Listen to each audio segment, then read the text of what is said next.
Friends, ఇదైతే మనకి railway recruitment board అనమాట. అందరూ ఎదురు చూసేటటువంటి ఎన్టీపీసీ అంటే నాన్ టెక్నికల్ పాపులర్ కేటగిరీస్ ఏదైతే ఉన్నాయో మనకి ఇంటర్మీడియట్ డిగ్రీ బేస్డ్ సంబంధించినటువంటి నోటిఫికేషన్స్ అయితే ఇష్యూ చేయడం జరిగింది అనమాట. 07/2025 ఫర్ ఇంటర్మీడియట్ కోసం అనమాట. అలాగే 06/2025 అనేది డిగ్రీ హోల్డర్స్ కోసము. ఫ్రెండ్స్, మనకి ఈ వేకెన్సీస్కి సంబంధించి ఎటువంటి టెక్నికల్ ఎడ్యుకేషన్ క్వాలిఫికేషన్ కానీ ఏమీ లేకుండా అందరూ కూడా అప్లై చేసుకునే అవకాశం ఉండేటటువంటి ఈ పోస్టులు అనమాట. మీరు చూసుకుంటే కనుక ఇంటర్మీడియట్ బేస్ మీద మనకి 3058 వేకెన్సీస్ దాకా ఉన్నాయి ఈసారి.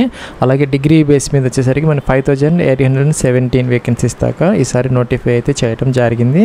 ప్లస్ ఇక్కడ మనకి వేకెన్సీస్ చూసుకుంటే కనుక స్టేషన్ మాస్టర్ ఒక 615 దాకా ఉన్నాయి. అలాగే గూడ్స్ ట్రైన్ మేనేజర్ ఒక 3400+ అయితే ఉన్నాయి. అలాగే ట్రాఫిక్ అసిస్టెంట్ అనమాట మెట్రో రైల్వేస్కి సంబంధించి ఒక 59 దాకా ఉన్నాయి. అలాగే chief commercial come ticket supervisor CCTS అంటారు ఒక 161 దాకా ఉన్నాయి. అలాగే JAA అంటే junior accounts assistant cum typist అనమాట, దీనికి ఒక 921 దాకా ఉన్నాయి. అలాగే సీనియర్ క్లర్క్ కమ్ టైపిస్ట్ ఒక 638 వేకెన్సీస్ దాకా ఉన్నాయి. వీటన్నిటి కూడా మనకి ఎనీ గ్రాడ్యుయేషన్ అనమాట, ఓన్లీ డిగ్రీ మీద మీరు అప్లై అయితే చేసుకోవచ్చు. మీరు చూసినట్టయితే కనుక మనకి సికింద్రాబాద్ సౌత్ సెంట్రల్ రైల్వేలో కూడా మనకి వేకెన్సీస్ ఉన్నాయన్నమాట. మీరు ఏ RRBకి అయినా అప్లై అయితే చేసుకోవచ్చు. అంటే ఏదో ఒక RRBకి మాత్రమే మీరు అప్లై అయితే చేసుకోవాలి, ఏదో ఒకటి చూజ్ అయితే చేసుకోవాలన్నమాట. మన సికింద్రాబాద్కి సంబంధించి junior accounts assistant cum typist ఒక 71 దాకా ఉన్నాయి. అలాగే chief commercial come ticket supervisor అది వచ్చేసరికి 39 దాకా ఉన్నాయి. ఇంకా సీనియర్ క్లర్క్ కమ్ టైపిస్ట్ ఒక 22 ఉన్నాయి. అలాగే గూడ్స్ ట్రైన్ మేనేజర్ ఒక 70 ఉన్నాయి. అలాగే స్టేషన్ మాస్టర్లు ఒక 80. టోటల్గా 288 అయితే ఉన్నాయి మనకి సికింద్రాబాద్ RRBలో. అవి కాకుండా మనకి ఆంధ్రప్రదేశ్ అలాగే ఒరిస్సా ఛత్తీస్గఢ్ రీజియన్ ఏదైతే ఉందో ఈస్ట్ కోస్ట్ రైల్వే అంటారో దానికి సంబంధించి కూడా ఈసారి కొన్ని వేకెన్సీస్ అయితే నోటిఫై చేశారు.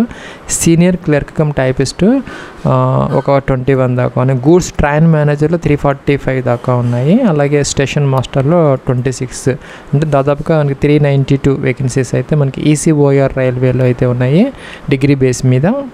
ప్లస్ ఇవే కాకుండా మీరు అదర్ జోన్స్ ఏవైతే ఉన్నాయో మనకి జోన్ వైజ్ అన్ని వేకెన్సీస్ కూడా ఇక్కడ మెన్షన్ అయితే చేయడం జరిగిందనమాట. మీరు ఏదైనా ఒక RRBకి అప్లై అయితే చేసుకోవచ్చు. ప్లస్ ఇంకా మీరు చూసుకున్నట్టయితే ఇంటర్మీడియట్ బేస్ మీద అనమాట ట్రైన్స్ క్లర్క్లో ఒక 77 ఉన్నాయి. అలాగే మన commercial come ticket clerk CCTC అంటారు మనకి 2424 దాకా. అకౌంట్స్ క్లర్క్ కమ్ టైపిస్ట్ ఒక 394 ఉన్నాయి. జూనియర్ క్లర్క్ కమ్ టైపిస్ట్ ఒక 163. మొత్తం వచ్చరికి 3000+ అయితే మనకి ఇంటర్మీడియట్ బేస్ మీద అయితే నోటిఫై చేశారు. ఇవి కూడా మనకి సౌత్ సెంట్రల్ రైల్వేలో ఉన్నాయన్నమాట వేకెన్సీస్. మనకి కమర్షియల్ కమ్ టికెట్ క్లర్క్ CCTCలో ఒక 276. అదే జూనియర్ క్లర్క్ టైపిస్ట్ 11 ఉన్నాయి. ఇంకా ట్రైన్స్ క్లర్క్ 5 ఉన్నాయి. అలాగే ఈస్ట్ కోస్ట్ రైల్వేలో కూడా మనకి వేకెన్సీస్ ఉన్నాయన్నమాట. జూనియర్ క్లర్క్ కమ్ టైపిస్ట్లో ఒక 24 మాత్రమే మనకి నోటిఫై అయితే చేశారు. ప్లస్ ఇంకా మీరు చూసుకుంటే కనుక ఇంటర్మీడియట్ బేస్ మీద అప్లై చేయాలంటే మీకు 18 to 30 years అంటే 18 నుంచి 30 సంవత్సరాల వరకు. OBC NCL వాళ్ళకైతే 33 years వరకు. అలాగే SC ST వాళ్ళకి సంబంధించి 35 years వరకు అంటే 35 సంవత్సరాల వరకు ఇంటర్మీడియట్ బేస్ మీద అప్లై అయితే చేసుకోవచ్చు అనమాట. అంటే డిగ్రీ మీద కనుక మీరు అప్లై చేయాలనుకుంటే 18 to 33 years అనమాట డిగ్రీ బేస్ మీద NTPCకి. అలాగే OBC NCL వాళ్ళకి ఒక 36.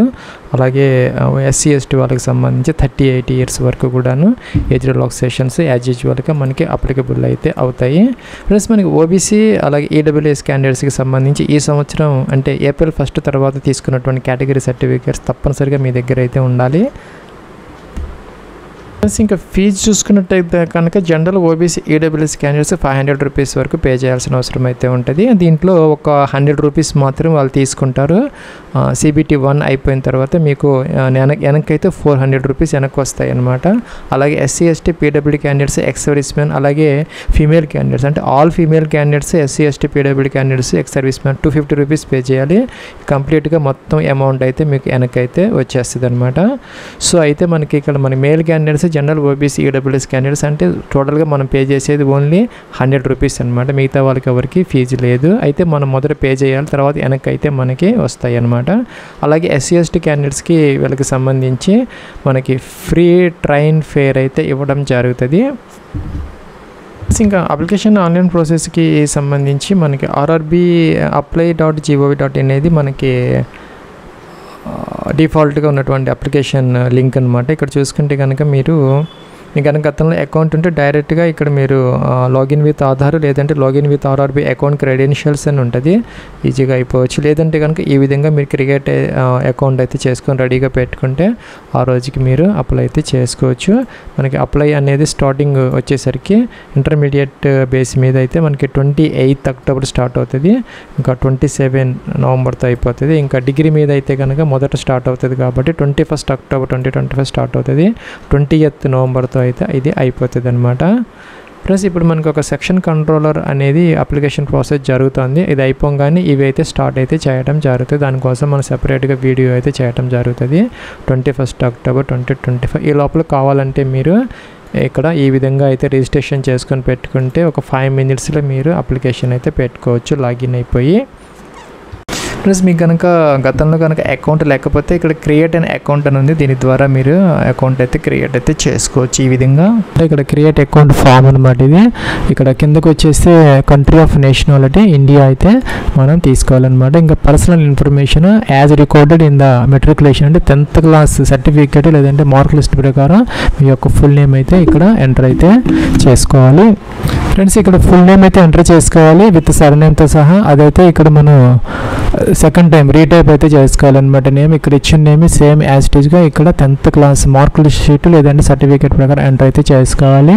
ఇంకా హ్యావ్ ఎవరు చేంజ్డ్ యువర్ నేమ్, మీ పేరు ఎప్పుడైనా చేంజ్ చేసుకుని అడుగుతున్నారనమాట. ఎస్ అయితే ఎస్, లేకపోతే నో. డేట్ ఆఫ్ బర్త్ కోసం ఇక్కడ క్యాలెండర్ అయితే ఇచ్చారు. దీని నుంచి మొదట మన ఇయర్ సెలెక్ట్ చేసుకోవాలి, తర్వాత మంత్ సెలెక్ట్ చేసుకోవాలి, తర్వాత డే సెలెక్ట్ చేసుకోవాలన్నమాట. ఈ విధంగా ఇదైతే మనం ఇక్కడ కన్ఫర్మ్ అయితే చేయాలన్నమాట ఈ విధంగా. అలాగే నెక్స్ట్ వచ్చేసరికి ఇక్కడ జెండర్ మేల్ ఫీమేల్ సెలెక్ట్ చేసుకోవాలి, బోత్ ఆర్ ఎలిజిబుల్ అనమాట. అలాగే ఫాదర్స్ నేమ్, మీ యొక్క ఫాదర్స్ నేమ్ ఏదైతే ఉందో 10th క్లాస్ డాక్యుమెంట్స్ ప్రకారం ఇదైతే మీరు ఎంటర్ అయితే చేసుకోవాలి. అలాగే ఇక్కడ ఫాదర్స్ నేమ్ని సెకండ్ టైం అయితే మనం కన్ఫర్మ్ అయితే చేయాలి. అలాగే మీ యొక్క మదర్స్ నేమ్ అనమాట ఈ విధంగా ఎంటర్ అయితే చేసుకోవాలి. అలాగే కిందకి రావాలి. కిందకి వచ్చేసి ఇక్కడ మనకి ఆధార్ వెరిఫికేషన్ అనమాట. ఇక్కడ మీ యొక్క 12-digit Aadhaar card number enter చేసి వెరిఫై యూజింగ్ ఆధార్ అనాలి, లేదంటే I do not have Aadhaar అంటే మీకు ఆధార్ కార్డు లేకపోతే దీని మీద క్లిక్ అయితే చేయాలన్నమాట. ఫ్రెండ్స్ మనకి ఇలా అయితే వచ్చిందనమాట. Candidates are advised to do Aadhaar verification for smooth entry of the examination centre.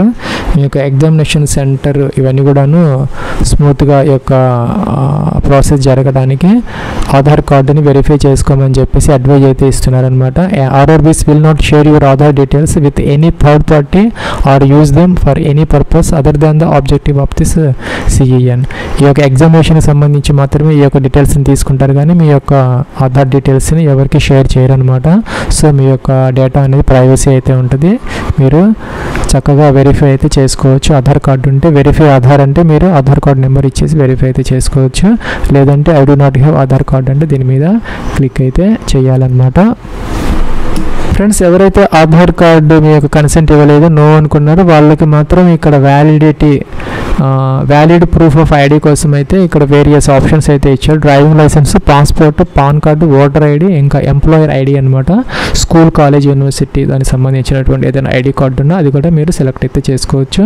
ఈ లిస్ట్ నుంచి ఏదో ఒకటి సెలెక్ట్ చేసుకుని దాని యొక్క నెంబర్ అయితే ఇక్కడ మీరు మెన్షన్ అయితే చేయాలన్నమాట. ఏ కార్డు సెలెక్ట్ చేసుకుంటారో ఆ కార్డ్ నెంబర్, అలాగే దాని మీద ఉన్నట్టు యాస్టీజ్గా అయితే ఎంటర్ చేయాలి. అలాగే ఇక్కడ ఇష్యూయింగ్ అథారిటీ అనమాట. సపోజ్ మనకి పాన్ కార్డు అయితే కనుక ఇన్కమ్ ట్యాక్స్ డిపార్ట్మెంట్, లేకపోతే ఇలాగా. అలాగే ప్లేస్ ఆఫ్ ఇష్యూ అనమాట, ఎక్కడ ఇష్యూ చేశారు అయితే మెన్షన్ అయితే చేయాలి. కాంటాక్ట్ డీటెయిల్స్ అనమాట, మీ యొక్క ఈమెయిల్ ఐడి అయితే ఇక్కడ ఎంటర్ చేయాలి. ఇక్కడ ఓటీపీ వస్తుంది, ఆ యొక్క ఈమెయిల్ ఐడికి ఇక్కడ 6-digit ఓటీపీ ఎంటర్ చేసి వెరిఫై అయితే చేయాలి. అలాగే మొబైల్ నెంబర్, మీ యొక్క 10-digit మొబైల్ నెంబర్ ఇక్కడ ఎంటర్ చేసి సపోజ్ ఈ విధంగా ఎంటర్ చేసి మొబైల్ ఓటీపీ అంటే మీకు 6 డిజిట్ ఓటీపీ అయితే వస్తుంది. ఇక్కడ మీరు ఎంటర్ చేసి వెరిఫై అయితే చేయాలి. ఇక్కడ పాస్వర్డ్ అయితే ఒకటి మనం జనరేట్ చేసుకోవాలి. Combination of capital letter, small letter, ఇంకా నెంబర్ అండ్ స్పెషల్ క్యారెక్టర్స్ అనమాట. ఇలాగా ఆల్ఫా న్యూమరిక్ విత్ స్పెషల్ క్యారెక్టర్స్తో ఒక పాస్వర్డ్ జనరేట్ చేసుకొని ఇక్కడైతే కన్ఫర్మ్ అయితే చేసుకోవాలి. ఈ క్యాప్చా ఏదైతే ఉందో ఈ బాక్స్లో ఎంటర్ చేసిన తర్వాత ప్రివ్యూ అండ్ క్రియేట్ అనే అకౌంట్ అని ఉంది, దీని మీద క్లిక్ అయితే చేసుకోవాలన్నమాట. ఫ్రెండ్స్ మనకి నెక్స్ట్ ఇలా అయితే వచ్చినాయి. ఇక్కడ మొబైల్ నెంబరు అలాగే ఇక్కడ డీటెయిల్స్ అన్నీ వస్తున్నాయి అనమాట. ఫాదర్ నేమ్ ఇవన్నీ డీటెయిల్స్ అన్నీ మనం చెక్ చేసుకోవాలి. ఏదైనా మిస్టేక్స్ ఉంటే కనుక ఎడిట్ అనే ఆప్షన్ ఉంది, ఎడిట్ చేసుకోవచ్చు. లేదంటే ఇది టిక్ ఆన్ చేసి ఇక్కడ క్రియేట్ అకౌంట్ అంటే మీకు అకౌంట్ అయితే క్రియేట్ అవుతుంది అనమాట. ఫ్రెండ్స్ ఇక్కడ మనకి ఇలా అయితే వచ్చిందనమాట. Details filled on the create account, మనకి రిజిస్ట్రేషన్ డీటెయిల్స్ ఏవైతే ఉన్నాయో ఈమెయిల్ ఐడి, మొబైల్ నెంబర్ లాంటి డీటెయిల్స్ ఏవి కూడా మనకి తర్వాత మార్చుకునే అవకాశం అయితే లేదనమాట. ఇక్కడ క్లియర్గా అయితే మెన్షన్ చేయడం జరిగింది. Cannot be modified at any stage of recruitment process once account is created. Do you want to proceed అని అడుగుతున్నారు.